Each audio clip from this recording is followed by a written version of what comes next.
Graça e paz, meus amados e queridos irmãos. Em nome do Senhor Jesus, eu quero agradecer por mais esta maravilhosa oportunidade que o Senhor nos dá de estarmos meditando um pouco na palavra de Deus nesse momento tão difícil, né? Uma situação em alguns lugares acontecendo coisas terríveis, né? E a gente aqui vivendo a ameaça de uma catástrofe também. Ao que tudo indica, segundo os especialistas aí, o Brasil será um dos mais atingidos no mundo. Por quê? Eu vejo um país não muito preparado pelo que surgiu. Eu vejo um Brasil, ele estava mais preparado para um outro tipo de guerra. A guerra das armas nucleares, a guerra dos tanques, dos aviões, tanto que comprando aviões de guerra e etc, etc. O Brasil não estava preparado por uma guerra biológica. Assim como outros países também não esperavam. E a guerra veio da maneira que pegou todos de surpresa. Não adiantou saber qual era o país mais potente em termos de armamento. Que prevaleceu foi a mente diabólica do homem. Provocou a Terceira Guerra Mundial. O objetivo, quebrar a economia mundial, e ele também sair como vítima. Quando na verdade a estratégia, até atingindo alguns dos seus,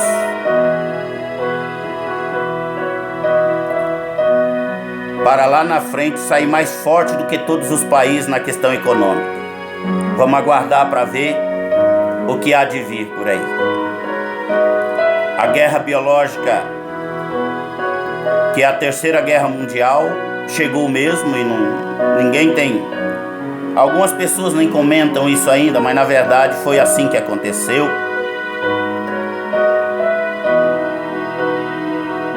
E a guerra está aí, e pessoas estão perdendo vidas nessa guerra. Nós queremos orar ao Senhor Jesus pela vida daqueles que estão na linha de frente, no campo de batalha. Não são soldados vestidos com roupas camufladas, com roupas verdes, metralhadoras na mão, não. Esse exército de frente são os médicos, os enfermeiros. Vou incluir aí os faxineiros, as cozinheiras dos hospitais, os pesquisadores, as autoridades da área da saúde, na verdade. São os soldados de branco, muitos em desespero até. Oremos para que o Senhor ajude eles e os abençoe, porque não é fácil. Se as pessoas que estão aqui do lado de fora estão desesperadas, imagina aquelas pessoas que estão lidando com morte todo dia e vendo como que esse vírus está matando, qual é a angústia, qual é o desespero. Amém? Possamos orar pela vida dessas pessoas em nome do Senhor Jesus. Meus amados, a palavra do Senhor tem nos fortalecido e nos capacitado para não entrar em desespero. O Senhor Jesus, sempre quando havia uma adversidade, Ele sempre dizia aos seus discípulos: não temas, não temas, não temas. Isso não quer dizer que nós não temos medo, nós temos medo. Mas o Senhor Jesus está dizendo para nós: não temas, eu sou contigo. Confia. É na tribulação que a nossa fé se manifesta, que a nossa fé se se fortalece cada vez mais, né? Na verdade, através desta palavra do Senhor, é que nós sabemos em quem temos crido. Amém? Que essa palavra possa falar ao teu coração, te dando uma direção, te dando uma visão. Nós vamos ler um texto aqui para nós comentar um pouquinho sobre isso. Amém? Se você estiver com a tua Bíblia aí, me acompanhe no livro de 2 Reis, capítulo 6, verso 15 ao 17. 2 Reis, capítulo 6, 15 ao 17. Diz assim a palavra do Senhor: E o moço do homem de Deus se levantou muito cedo e saiu, e eis que um exército tinha cercado a cidade. Preste atenção, cercado a cidade, com cavalos e carros. E então o seu moço lhe disse: Ai, meu senhor, que faremos? Aqui no verso 15, o moço citado é Geazi. O homem de Deus é Eliseu. Eles estão ali numa casa. O inimigo quer pegar Eliseu. Então foi enviado um exército e cercou a cidade para pegar Eliseu. Eliseu, o servo do Senhor, está tranquilo. O homem de Deus está tranquilo. Mas o moço que o ajudava está em desespero, está em pânico. Quantos da igreja não está assim hoje, amado? Eles vêm à igreja, estão na igreja, mas na hora que vem a tribulação entra em desespero. A palavra de Deus é a nossa segurança. A Bíblia diz que a nossa fé tem que estar firmada em Cristo. Cristo é a nossa rocha. A nossa fé tem que estar firmada nesta rocha. Mas a Bíblia diz também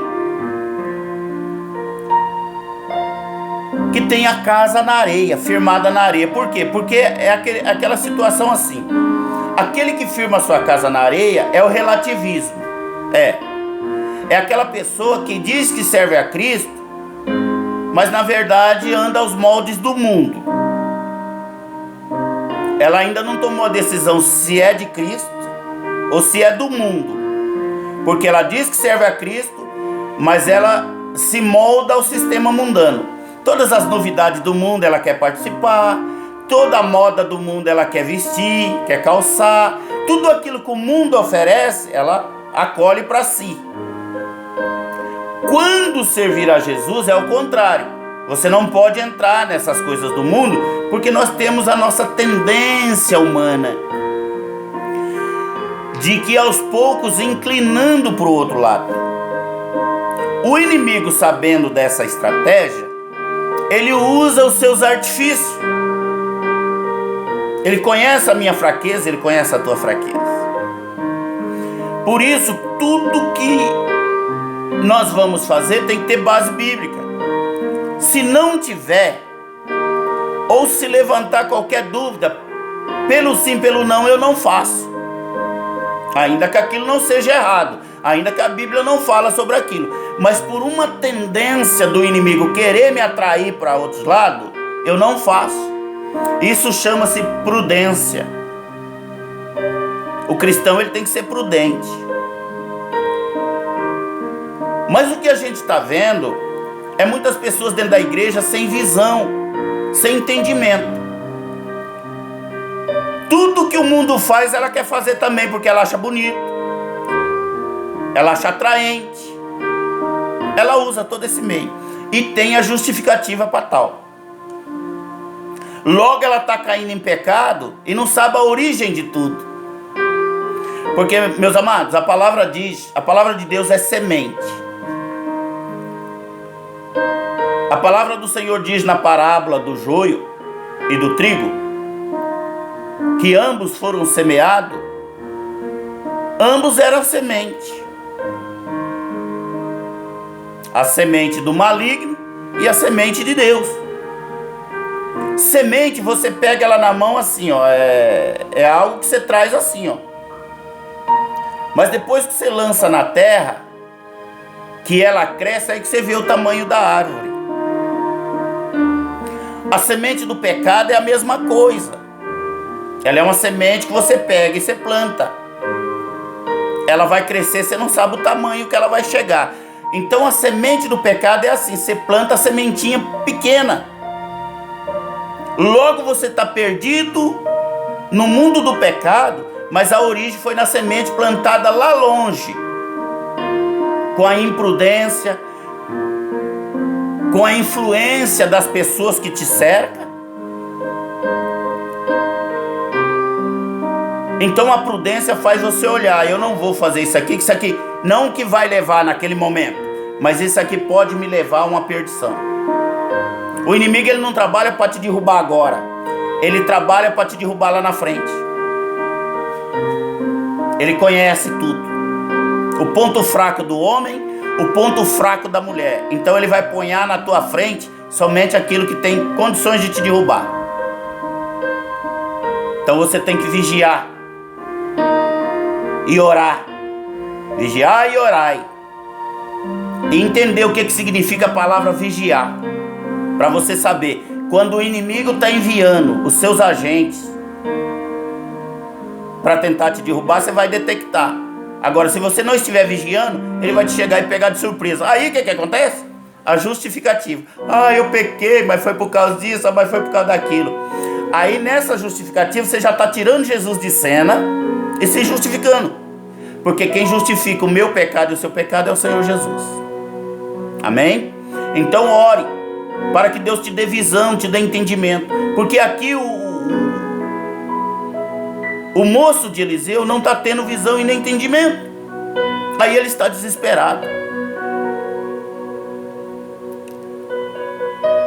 Mas o homem de Deus está tranquilo, porque ele sabe o Deus que ele serve.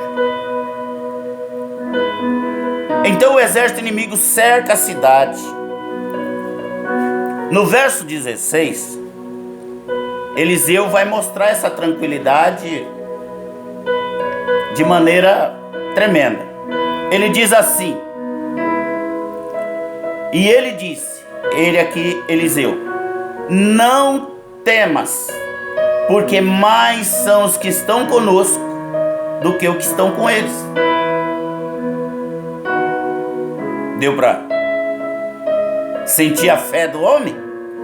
Não temas. Aquilo que Jesus vai dizer aos seus discípulos: não temas, porque o servo de Deus, a serva do Senhor, eles não temem porque estão seguros. Eles vigiam, eles oram, eles percebem quando o pecado está rondando, com as suas artimanhas, com as suas belezas mundanas, com a sua sensualidade diabólica, com as suas palavras distorcidas. O cristão prudente, ele percebe todas essas artimanhas, essa sementinha do diabo. Agora, o disperso, que a Bíblia chama de nércios, né? As nércias, não percebe. Quando vê, já caiu no engodo do diabo. E o diabo adora isso, porque a pessoa estando na igreja, mesmo que não seja cristã, só seja crente, está ali por estar, porque está na igreja não quer dizer que está na presença de Deus. Mas o objetivo do inimigo não é desmoralizar a pessoa, é desmoralizar o ministério. Porque quando o mundo vê que uma pessoa que vive na igreja caiu, é o ministério que é manchado. A pessoa que é acostumada a cair, não. Então você observa esses detalhes. O objetivo do diabo não é derrubar a pessoa já está caída. O diabo só usa ela, porque como que ela vive dentro da igreja, ela que eu estou dizendo aqui, a pessoa, tá? A pessoa, ela já vive caída, porque quem vive em pecado vive caído. Mas vive na igreja enganando os outros e se enganando. Aí o diabo usa essa pessoa para denegrir o ministério. Aí o ministério é defamado. A pessoa que já está caída, ela vai passar um tempo ali de remorso, logo está pecando de novo. Logo, ela sai de uma denominação e vai manchar a outra. Aí o inimigo usa ela para ir manchando o evangelho de Cristo. Isso é a pessoa sem visão, sem entendimento, sem firmeza na rocha que é Cristo. É firmada a casa na areia. Quando vem o vendaval, ela entra em desespero, porque ela se firmou na areia, no pecado, no mundanismo, na moda do mundo, no eu faço, mas Deus me perdoa. Ela esquece que Deus é zeloso, que Deus zela das coisas sagradas. Se você é templo do Espírito Santo e não zela por isso, você não está zelando do que Deus te deu.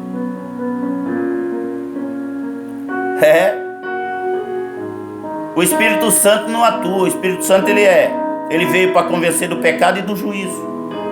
Quando eu cometo um pecado que eu não sei que aquilo é pecado, o Espírito Santo me incomoda. Olha, você cometeu um erro. Para que ele faz isso? Para eu me consertar. Mas quando eu cometo um pecado sabendo que é pecado, o Espírito Santo não vai atuar mais. Porque ele já me revelou, ele revela que é pecado para que eu não cometa. Se mesmo revelado eu vou lá e cometo, eu não estou dando ouvido ao Espírito Santo. E é o que muitas vezes está acontecendo na vida de muitas pessoas. Então Geazi, ele está sem visão, sem entendimento. E o servo do Senhor diz para ele: não temas, maior é aqueles que estão conosco do que os que estão com eles. Que palavra maravilhosa, né, amado? Para esse momento de tribulação, para você se firmar na presença de Deus. Mas vamos para o verso 17, que Eliseu ainda faz mais. Ele passa uma palavra de confiança a Geazi, e depois ele diz assim, ó. Ele ora, ele diz assim: e orou Eliseu, e disse: Senhor, peço-te que lhe abra os olhos do moço. Eliseu ora para Deus abrir a visão de Geazi, para ele enxergar o espiritual e parar de ficar vendo o natural, porque o natural está deixando ele apavorado.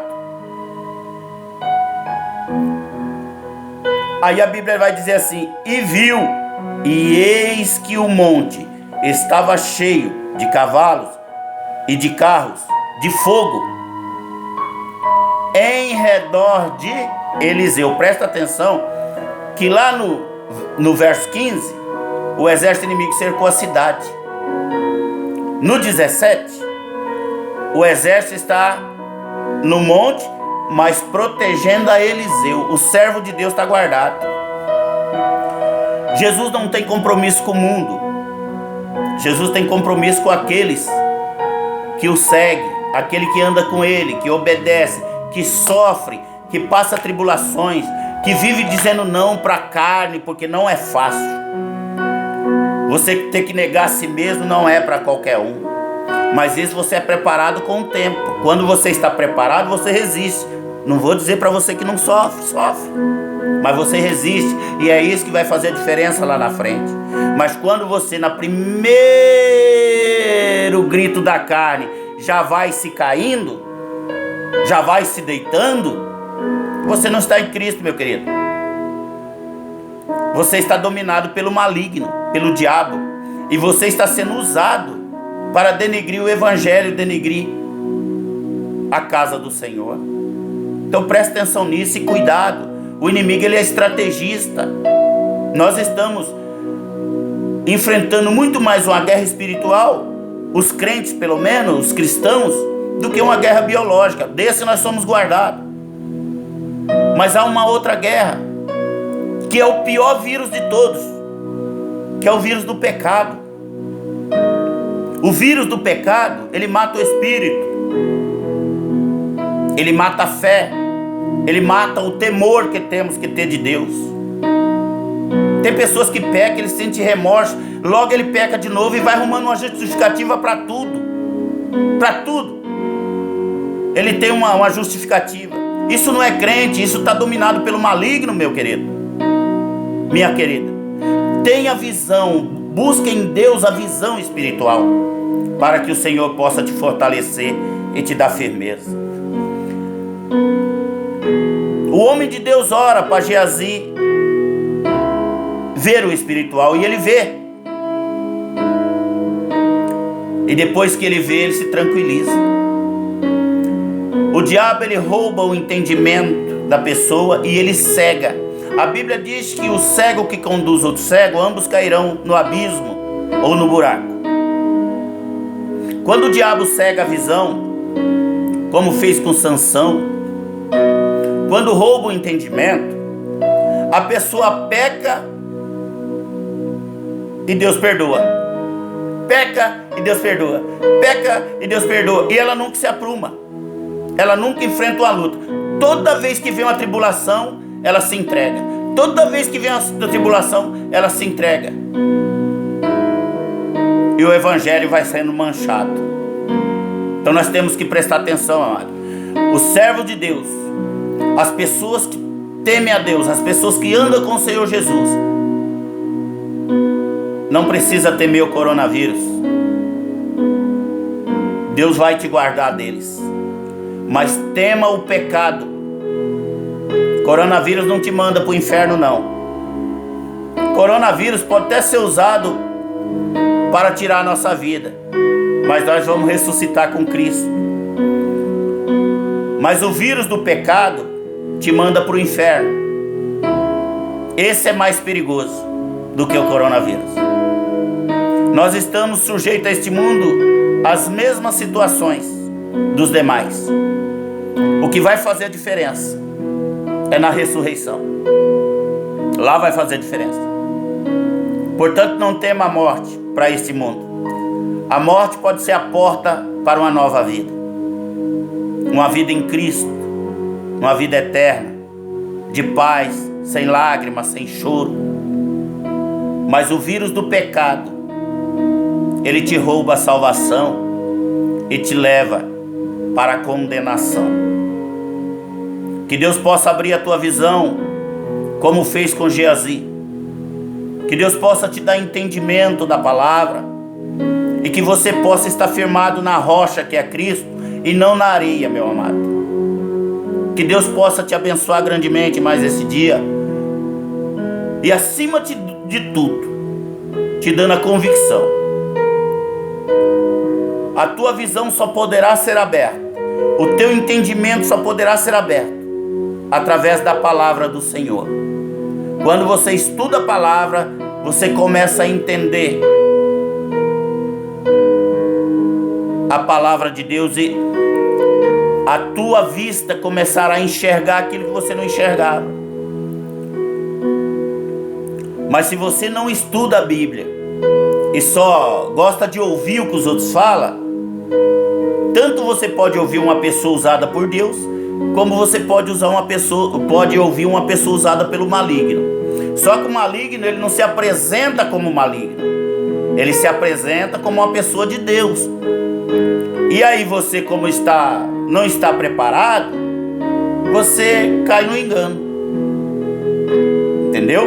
Então preste bem atenção. Vá para a Bíblia, vá para a palavra de Deus, confia no Senhor, para que você tenha um dos dons mais preciosos da palavra, o dom do discernimento. O que é isso?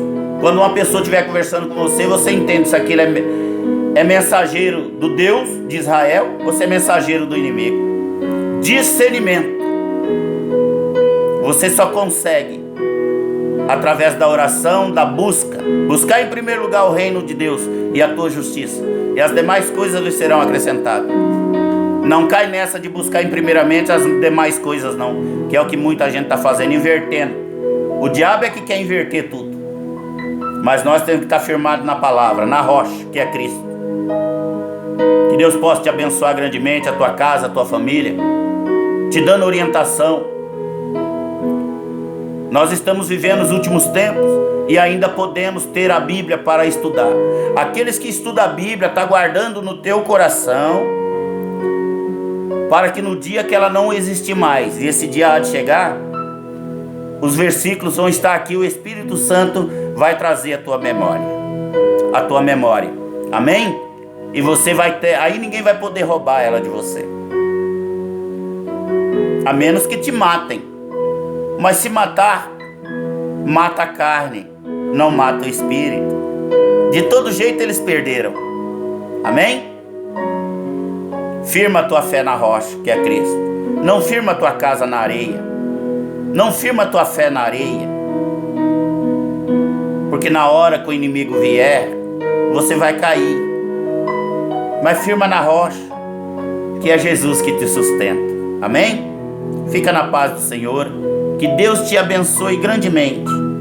Em nome do Senhor Jesus. E possa te dar visão, entendimento, para a honra e glória dele. Fica na paz do Senhor, meus amados, minhas amadas. E que Deus abençoe a tua casa, teu marido, a tua esposa, os teus filhos. Tudo que você for fazer, consulte ao Senhor se aquilo é da vontade dele. Não faça a tua vontade, porque se você é cristão de verdade, você não faz mais a tua vontade. Tudo que você fizer, você quer agradar ao Senhor. Amém? Quando você está firmado em Cristo, você não faz a tua vontade. Você ora primeiro sobre todas as decisões que você vai tomar, tá? E aí, conforme a palavra o Espírito Santo te dar a resposta, aí você faz com segurança ou não faz. Você não é dono da sua vida. Quem domina sobre a tua vida é o Senhor Jesus, se é que você é um servo do Senhor mesmo ou uma serva do Senhor.